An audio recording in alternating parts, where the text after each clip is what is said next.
Subscribe कीजिए राजधानी educational group पचकोड़िया YouTube channel को, बेल आइकन दबाइए लेटेस्ट एजुकेशनल वीडियो सबसे पहले देखने के लिए और डाउनलोड कीजिए हमारा मोबाइल ऐप भी।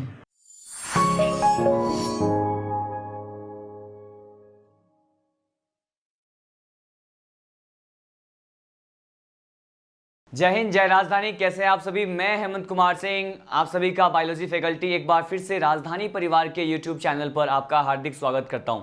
चलिए स्टडी करने वाले हैं आज का लेक्चर। आज हम क्या पढ़ने वाले हैं? आज का टॉपिक है हमारा रेस्पिरेटरी क्वेश्चन। ठीक है, आज हम आरक्यू के बारे में पढ़ते हैं, जिसे हिंदी में कहा जाता है शोषणीय गुणांक, रेस्पिरेटरी क्वेश्चन कहा जाता है। ठीक है, चलिए इस टॉपिक के बारे में हम क्या क्या डिस्कस करेंगे, पहले ओरली कुछ फ्यू सेकेंड्स के लिए डिस्कस कर लेते हैं। मैं आपको बताऊंगा कि आरक्यू को हम किस तरह से डिफाइन कर सकते हैं, इसका डेफिनेशन बताऊंगा, मतलब इसका परिभाषा बताऊंगा। उसके बाद हम ये देखेंगे कि पर्टिकुलर कौन सा ऐसा इंस्ट्रूमेंट है, इक्विपमेंट है, मतलब कौन सा ऐसा यंत्र है जिसकी सहायता से आरक्यू का मापन किया जाता है, इसको हम मेजर कर सकते हैं। इसके बाद मैं आपको बताऊंगा कि आरक्यू आखिर डिपेंड कौन से सब्सटेंस के नेचर पे करता है, हम ये देखेंगे। अलग अलग डिफरेंट टाइप्स के जो रेस्पिरेटरी सबस्ट्रेट होते हैं, श्वसनीय क्रियाधार होते हैं, आखिर उसके लिए पर्टिकुलर हम किस तरह से डिफाइन करें कि जो आरक्यू का जो वैल्यू है वो कितने अमाउंट में वेरी करता है, हम ये बात करने वाले हैं। ठीक है, आरक्यू के बाद हम डिस्कस करेंगे, हमारा टॉपिक जो होगा वो फर्मेंटेशन होगा, हम किण्वन के बारे में पढ़ेंगे।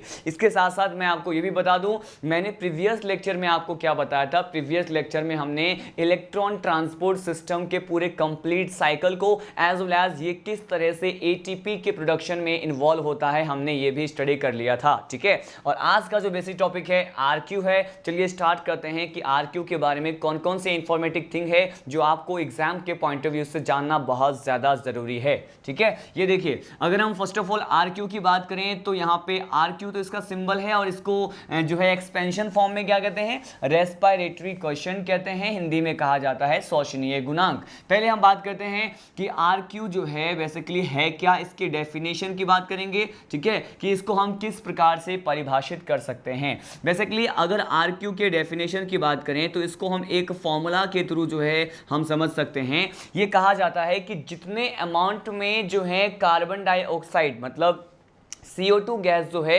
रिलीज हुआ है या इवॉल्व हुआ है, मतलब CO2 गैस के आयतन मतलब मुक्त हुए आयतन को अगर हम रेशियो लें, ठीक है, उसको डिवाइड कर दें किसके साथ, कि जितने अमाउंट में हमने किसको कंज्यूम किया है, ऑक्सीजन को कंज्यूम किया, उसको क्या कर दें, डिवाइड कर दें। तो इन दोनों का जो रेशियो होता है वो किसको रिप्रेजेंट करता है, आरक्यू को रिप्रेजेंट करता है। मैं वन मोर टाइम आपको बताने वाला हूं कि आरक्यू को हम किस तरह से किस फॉर्मूला के थ्रू समझने की कोशिश करेंगे। देखिए, मैंने कहा आरक्यू को हम कैसे डिफाइन कर सकते हैं, तो बेसिकली यहां पे बात करेंगे वॉल्यूम ऑफ, ठीक है, यहां पे हम ले रहे हैं वॉल्यूम ऑफ इवॉल्व CO2। ठीक है, यहां पे लिखा volume of CO2 evolve. Evolve का मतलब क्या होता है, इवॉल्व का मतलब होता है मुक्त हुआ, रिलीज होने वाले, यहां पे CO2 के वॉल्यूम की बात कर रहे हैं। ठीक है, और अगर इसका रेशियो किसके रेस्पेक्ट में बात कर रहा हूं, इसका रेशियो हम लेते हैं किसके साथ, यहां पे वॉल्यूम ऑफ CO2 इवॉल्व मतलब मुक्त हुए CO2 के आयतन को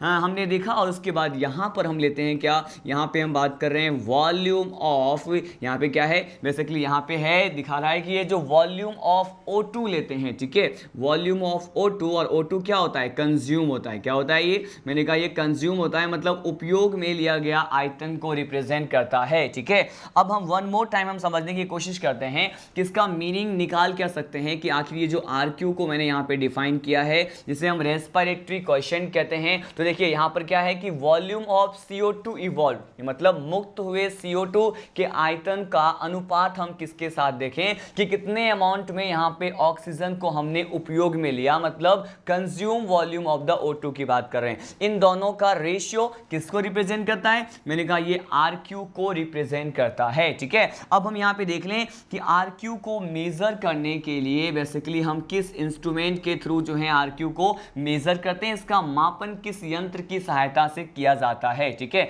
ये देखते हैं। देखिए इसका जो मापन है वो पर्टिकुलर जिस यंत्र या फिर इंस्ट्रूमेंट की सहायता से किया जाता है उसे क्या कहते हैं, इसे कहा जाता है गेनोंग रेस्पायरोमीटर। क्या कहते हैं इसे कहा जाता है गेनोंग्स। बेसिकली ये क्या है, मैंने कहा गेनोंग्स रेस्पायरोमीटर कहते हैं, रेस्पायरोमीटर। ये पर्टिकुलर रेस्पायरोमीटर जो है ये एक ऐसा यंत्र होता है जिसके माध्यम से यहाँ पर हम किसको मेजर करते हैं, RQ या फिर मैंने कहा शोषण गुणांक को मेजर किया जाता है। ठीक है, मैंने इस यंत्र के बारे में बता दिया, यहाँ से भी डायरेक्टली कई बार क्वेश्चन पूछ लिया जाता है। अब हम सीधे डिस्कस करते हैं कि ये जो RQ है आखिर ये डिपेंड किस पे करता है। ठीक है, अगर हम इस रेस्पिरेटरी क्वेश्चन की बात करें कि आखिर ये डिपेंड किस पे करेगा, मैं आपको ये बताने वाला हूं कि ये किस किस पे निर्भर करता है। देखिए ये डिपेंड किस पे करता है, मैं आपको ये बताने वाला हूं। ये डिपेंड करता है कि जो भी सबस्ट्रेट या जो भी सब्सटेंस, वो सभी पदार्थ जो श्वसन में सम्मिलित होते हैं, भाग लेते हैं, पार्टिसिपेटेड होते हैं,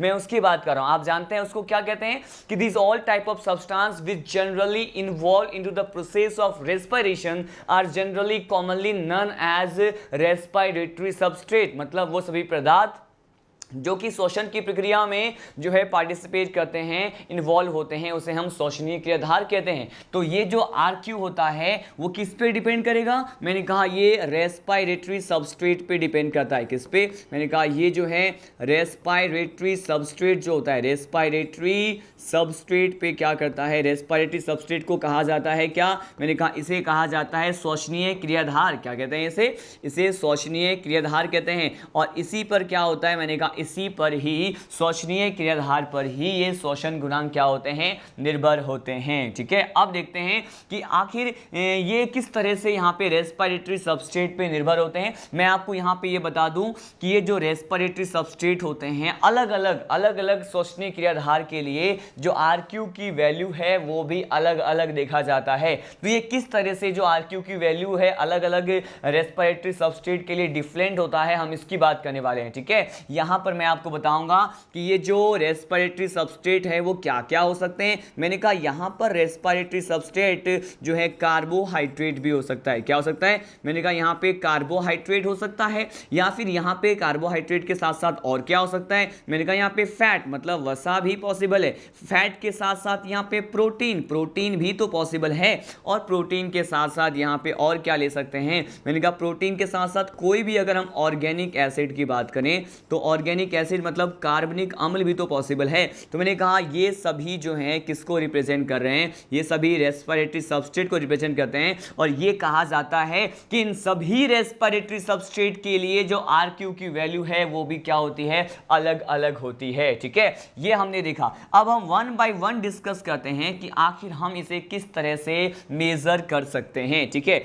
देखिए यहाँ पे फर्स्ट पॉइंट डिस्कस करते हैं। फर्स्ट पॉइंट क्या है, मैं आपको बताने वाला हूं। फर्स्ट ऑफ ऑल कार्बोहाइड्रेट की बात करते हैं। यहाँ पे किसकी, यहाँ पे हम बात करने वाले हैं कार्बोहाइड्रेट की। मतलब कार्बोहाइड्रेट आप जानते हैं इसे ही क्या कहा जाता है, इसे शर्करा कह सकते हैं सामान्य रूप से। लेकिन यहाँ पे कार्बोहाइड्रेट में भी जिस कार्बोहाइड्रेट की बात यहाँ पे कर रहे हैं और उसके लिए हम RQ की वैल्यू फाइंड कर रहे हैं, मैं आपको ये बताने वाला हूँ। देखिए यहाँ पर कार्बोहाइड्रेट, जिस कार्बोहाइड्रेट की बात करेंगे वो कौन सा होगा, मैंने कहा ये होता है ग्लूकोज। कौन सा होता है, मैंने कहा ये ग्लूकोज है। ग्लूकोज के लिए हम देखते हैं कि यहाँ पर RQ की वैल्यू को हम किस तरह से फाइंड कर सकते हैं। देखिए आप ये जानते हैं कि अगर हम 1 मोल ऑफ ग्लूकोज के ऑक्सीडेशन की बात करें, ठीक है, ये जो ग्लूकोज का जो 1 मोल होता है उसके हम पूर्ण ऑक्सीकरण की बात करते हैं, तो उसके लिए जो यहाँ पे केमिकल रिएक्शन होता है पहले हम वो देखते हैं। उस केमिकल रिएक्शन के बेस पे हम इसका RQ फाइंड करेंगे और हम कहेंगे कि बेसिकली आखिर वैल्यू कितनी होती है कार्बोहाइड्रेट के लिए RQ की। ठीक है,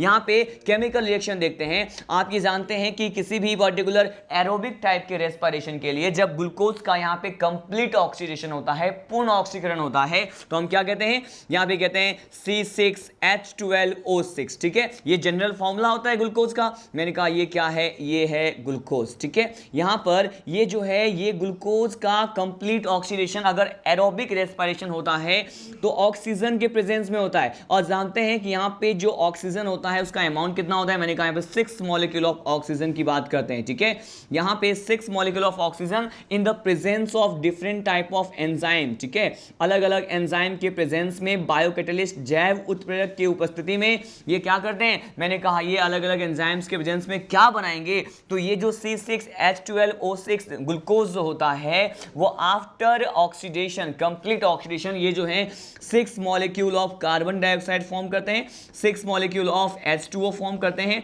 मैंने प्रीवियस लेक्चर में भी आपको समझाया हुआ है इसके बारे में। और साथ साथ आप जानते हैं यहाँ पे मोर एनर्जी जो है, एनर्जी का कंटेंट भी यहाँ पे रिलीज होता है। और अगर ATP की बात करें तो यहाँ पे जो एनर्जी होता है स्टोर किस फॉर्म में होता है, मैंने कहा ATP के फॉर्म में होता है। नंबर ऑफ ATP आप जानते हैं 36 या फिर 38 होता है। लेकिन इस पर्टिकुलर केमिकल रिएक्शन के बेसिस पे हम RQ को कैसे फाइंड करें, ये देखिए फॉर्मूला मैंने क्या बताया, फॉर्मूला था कि वॉल्यूम ऑफ CO2 इवॉल्व, मतलब जितना CO2 जो है बाहर निकल गया है और जितना O2 को हमने कंज्यूम किया, उपयोग में लिया, इन दोनों का रेशियो ही RQ है। तो यहाँ पे इस RQ के फॉर्मूला को हम यहाँ पे क्या करते हैं, अप्लाई करते हैं। इस एक पर्टिकुलर केमिकल रिएक्शन को अगर हम देखते हैं तो यहाँ पे देखिए ये जो कार्बन डाइऑक्साइड जो कि यहाँ पे रिलीज हो रहा है, इस प्रोसेस में मुक्त होता हुआ दिख रहा है, इसकी जो है वॉल्यूम कितनी है, मैंने कहा यहाँ पे 6 मॉलिक्यूल ऑफ कार्बन डाइऑक्साइड है, ठीक है।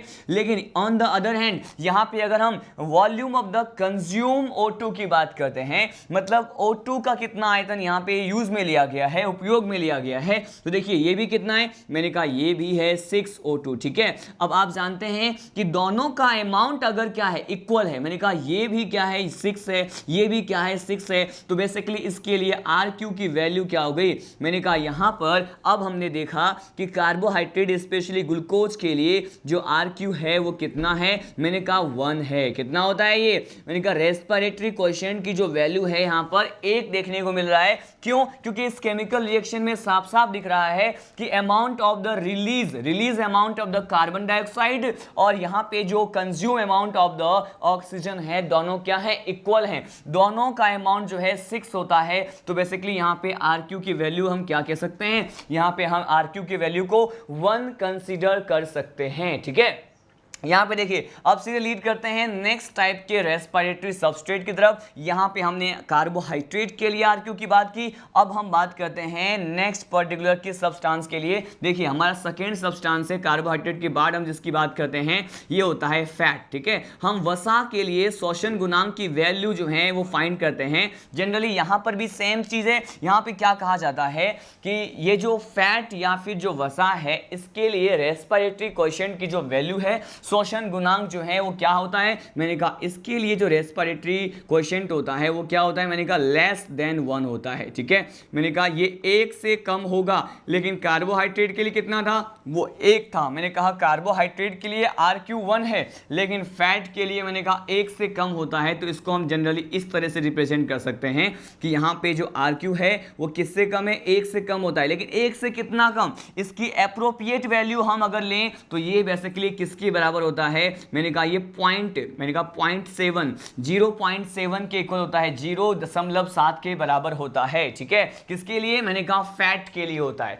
अब हम बात करते हैं नेक्स्ट पर्टिकुलर रेस्पिरेटरी सबस्ट्रेट की। यहां पर अलग अलग शोषणीय क्रियाधार के लिए हम RQ की वैल्यू को फाइंड कर रहे हैं, ठीक है। 2 के बारे में हमने जान लिया है। फैट देखें, फैट के बाद जो है हम बात करते हैं किसकी, प्रोटीन की बात करते हैं, ठीक है। यहां पे प्रोटीन के लिए फाइंड करते हैं कि आखिर इसके लिए RQ की वैल्यू क्या है। देखिए प्रोटीन के लिए भी RQ की वैल्यू जो है वो लेस देन 1 ही कंसीडर किया जाता है। मैंने कहा इसके लिए भी RQ की वैल्यू कितनी होती है, लेस देन 1, मतलब 1 से कम ही होता है। लेकिन अगर हमने कहा इसको किस तरह से रिप्रेजेंट करें, एज यूजुअल यहां पर जो हमने फैट के लिए जिस पर्टिकुलर रिप्रेजेंटेशन मेथड का इस्तेमाल किया, यहां पर भी हम ले सकते हैं। यहां पे दिख रहा है कि RQ इज लेस देन 1, ठीक है। लेकिन उस पर्टिकुलर जो है इस अमाउंट की बात करते हैं कि आखिर कितना कम होता है 1 से। मैंने कहा यहां पे एप्रोप्रिएट अमाउंट जो होता है it is almost near by 0.8 और इट मे बी 0.9, ठीक है। तो ये जो है 0.8 या फिर 0.9 के बराबर माना जाता है। और ये किसके लिए है, मैंने ये जो है प्रोटीन के लिए बताया। किसके लिए बताया है मैंने, ये प्रोटीन के लिए बताया है। इसके बाद हम डिस्कस करते हैं प्रोटीन को पढ़ने के बाद मैं आपको बताऊंगा कि अगर हम आरक्यू की बात किसी भी कार्बनिक अम्ल के लिए करें, ठीक है, अगर हम किसी ऑर्गेनिक एसिड की बात करते हैं कि किसी भी पर्टिकुलर ऑर्गेनिक एसिड के लिए जो है आरक्यू की वैल्यू कितनी है, ठीक है, यहाँ पे देखिए मैं आपको बताने वाला हूँ कि किसी भी ऑर्गेनिक एसिड की अगर बात करते हैं, मतलब कार्बनिक अम्ल की बात करते हैं, तो उसके लिए आरक्यू की वैल्यू जो है किस पर्टिकुलर रेंज में जो है वेरी करता हुआ दिखाई देगा, मैं आपको ये बोलने वाला हूँ। ठीक है, देखिए ये कहा जाता है कि जो ऑर्गेनिक एसिड है, ठीक है, इसमें जो कंज्यूम हुआ ऑक्सीजन का जो अमाउंट होता है, मैंने कहा यहाँ पर अगर हम किसकी बात करें, यहाँ पर अमाउंट ऑफ ऑक्सीजन की अगर हम बात करते हैं, ठीक है, अमाउंट ऑफ ऑक्सीजन की अगर बात करें तो ये जो अमाउंट ऑफ ऑक्सीजन होता है ये ज्यादा होता है ऑर्गेनिक एसिड में एज कंपेयर टू कार्बोहाइड्रेट। मैंने कहा ये कार्बोहाइड्रेट से, और साथ साथ कार्बोहाइड्रेट के बाद हमने पढ़ा था किसके बारे में, फैट के बारे में। ठीक है, तो fat and as well as fat के साथ साथ हमने देखा था यहाँ पे प्रोटीन के बारे में। ठीक है, तो ये कहा जाता है कि अगर हम किसी भी ऑर्गेनिक एसिड की बात कर रहे हैं तो ऑर्गेनिक एसिड में क्या होता है, यहाँ पे जो उपयोग में लिया गया जो O2 के आयतन जो होता है, O2 की जो वैल्यू है उसका अमाउंट जो होता है वो ज्यादा होता है एज कंपेयर टू किसके तुलना में, मैंने कहा कार्बोहाइड्रेट, फैट और प्रोटीन की तुलना में यहाँ पर amount of O2 in the organic acid क्या होता है, ज्यादा होता है। ठीक है, और अगर ये ज्यादा है इसीलिए यहां पर क्या कहा जाता है कि इस पर्टिकुलर ऑर्गेनिक एसिड के लिए जो आरक्यू की वैल्यू बना जाता है, मैंने कहा यहां पर आरक्यू की जो वैल्यू है किसी भी ऑर्गेनिक एसिड के लिए वो कितना होता है, यहां पर ये होता है मोर देन 1। कितना होता है, मैंने कहा यहां पर ये होता है मोर देन 1 होता है, मतलब एक से ज्यादा होता है। और क्यों होता है मैंने आपको यहां पे रीजन भी बताया कि क्यों, क्योंकि यहां पर अमाउंट ऑफ O2 क्या होता है, ज्यादा होता है। ठीक है, इसीलिए यहां पे आरक्यू जो है उसकी वैल्यू एक से ज्यादा कंसीडर किया जाता है किसी भी कार्बनिक अम्ल के लिए, ऑर्गेनिक एसिड के लिए। ठीक, अब हम सीधे लीड करते हैं हमारा नेक्स्ट पर्टिकुलर जो यहाँ पे थिंग है जिसके बारे में पढ़ना है, इसको हम रिप्रेजेंट कैसे करें। देखिए यहाँ पर इसको रिप्रेजेंट किया जाता है कि आरक्यू इज ग्रेटर देन 1। ठीक है, यहाँ पे ऑर्गेनिक एसिड में भी अलग अलग तरह के जो ऑर्गेनिक एसिड होते हैं, जो कार्बनिक अम्ल होते हैं, उसकी बात करेंगे कि यहाँ पर एग्जैक्ट वैल्यू कितना देखा जाएगा। चलिए इस ऑर्गेनिक एसिड में यहाँ पर हम 3 basic type of organic acid के लिए अलग अलग जो है वैल्यू देखते हैं आरक्यू का, कि वो कितना कंसीडर किया जाता है, कितना माना जाता है। ठीक है, फर्स्ट ऑफ ऑल हम देखते हैं यहाँ पे मैलिक एसिड का। ठीक है, मैलिक एसिड के लिए जो आरक्यू की वैल्यू है वो कितना होता है।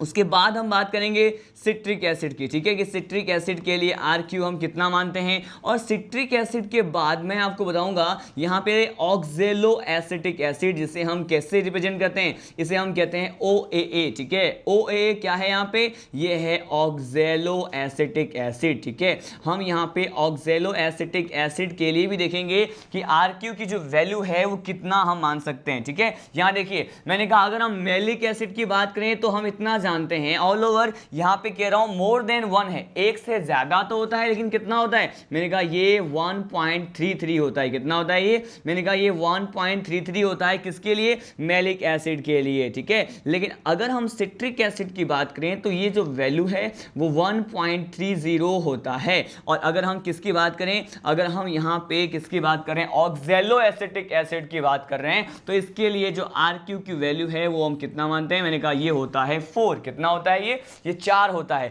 तो आपने देखा कि यहां पर किसी भी ऑर्गेनिक एसिड के लिए अमाउंट ऑफ O2 जो है as compare to the carbohydrate, fat और प्रोटीन क्या होता है, ज्यादा होता है। इसीलिए यहां पर आरक्यू जो है वो मोर देन 1 कंसीडर करते हैं, जिसे हम रिप्रेजेंट करते हैं इससे कि आरक्यू इज ग्रेटर देन 1। ठीक है, यहां पे 3 एग्जांपल्स के बारे में मैंने बात किया, यहां पे हमने यहां पे ऑर्गेनिक एसिड के 3 बेसिक एग्जांपल के बारे में डिस्कस किया कि उन तीनों ही ऑर्गेनिक एसिड के लिए आरक्यू की वैल्यू मोर देन 1 कितना होता है, एग्जैक्ट वैल्यू की हमने बात की 1.33 for the malic acid, 1.30 for the citric acid and 4, मैंने कहा 4 किसके लिए होता है, ये होता है ऑक्जेलो एसिटिक एसिड के लिए। ठीक है, अब हम डायरेक्टली लीड करते हैं हमारा जो नेक्स्ट पर्टिकुलर पॉइंट है, मैंने कहा 4th नंबर का जो हमने स्टडी किया था ये क्या था, ऑर्गेनिक एसिड। अब मैं आपको क्या बताता हूं, ऑर्गेनिक एसिड के बाद हम क्या पढ़ते हैं, हमारा नेक्स्ट पॉइंट है, हमारा 5th पॉइंट है कि यहां पे हम किसके आरक्यू की बात करने वाले हैं।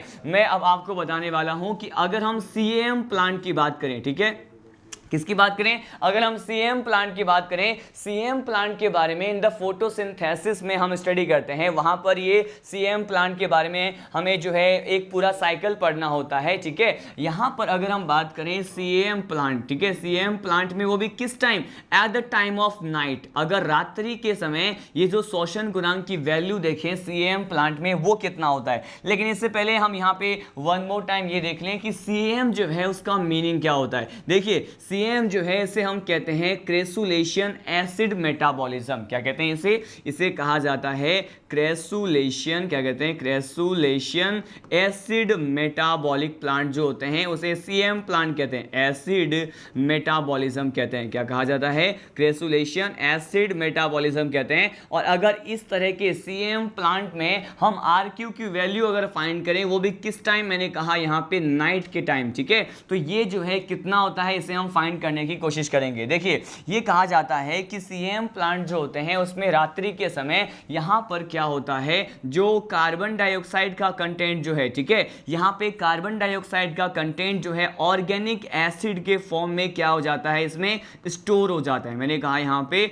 ऑर्गेनिक एसिड के फॉर्म में ये जो कार्बन डाइऑक्साइड का कंटेंट है वो सीएम प्लांट में क्या हो जाएगा? मैंने कहा ये स्टोर हो जाएगा। तो इसका मतलब ये है कि ये सीएम प्लांट में रात्रि के समय at the time of night CO2 क्या नहीं होता? मैंने कहा रिलीज नहीं होता। अगर CO2 रिलीज नहीं होता है, ठीक है, मैंने कहा अगर यहाँ पे CO2 रिलीज नहीं हो रहा है, CO2 जो है उसका आयतन मुक्त नहीं हो रहा है, तो अपन जानते हैं फॉर्मूला क्या होता है। अपन जानते हैं कि फॉर्मूला जो है RQ का हम किससे रिप्रेजेंट कर रहे हैं। अगर हम RQ के फॉर्मूला की बात करें तो बेसिकली RQ को हम क्या मानते हैं?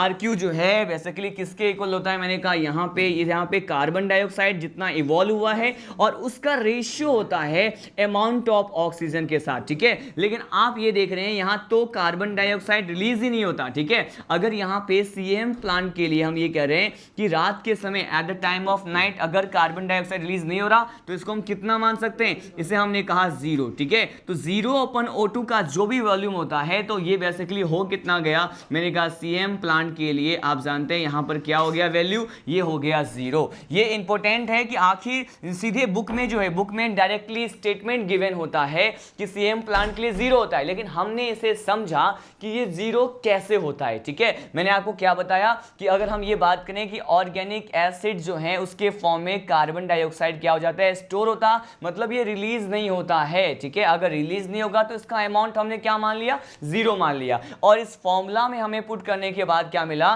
कि ये जो RQ है वो किसके बराबर हो गया? मैंने कहा 0 के बराबर हो गया, ठीक है। हमने यहाँ पे अलग अलग केसेस में हमने ये स्टडी किया कि आखिर किस तरह से जो RQ की वैल्यू है वो वेरी कर रहे हैं। हम इन सभी पॉइंट को वन मोर टाइम ये जो है स्टडी करने वाले हैं, रिवाइज करने वाले हैं कि हमने क्या क्या पढ़ा, ठीक है। देखिए मैंने इस पर्टिकुलर लेक्चर में आपको क्या बताया कि ये जो RQ है, रेस्पिरेटरी जो क्वोशिएंट होते हैं जिसे हम शोषण गुणांक कहते हैं, इसे हम किस तरह से मेजर करते हैं। मेजर करने के लिए जिस इंस्ट्रूमेंट का हम यूज करते हैं उसे मैंने क्या कहा? मैंने कहा इसे कहा जाता है गैनोंग रेस्पिरोमीटर। क्या कहते हैं इसे गैनोंग रेस्पिरोमीटर कहते हैं। इसे RQ को डिफाइन किया जाता है ratio between the volume of CO2 evolve with the ratio of volume of O2 consume, ठीक है। और यहां पर ये डिपेंड किस पे करता है RQ? मैंने कहा डिफरेंट टाइप के रेस्पिरेटरी सबस्ट्रेट पे डिपेंड करता है। रेस्पिरेटरी सबस्ट्रेट मतलब शोषणीय क्रियाधार के प्रकृति पर निर्भर करता है। ये क्या क्या हो सकते हैं? मैंने कहा ये कार्बोहाइड्रेट हो सकते हैं, ये फैट हो सकते हैं, ये प्रोटीन हो सकता है,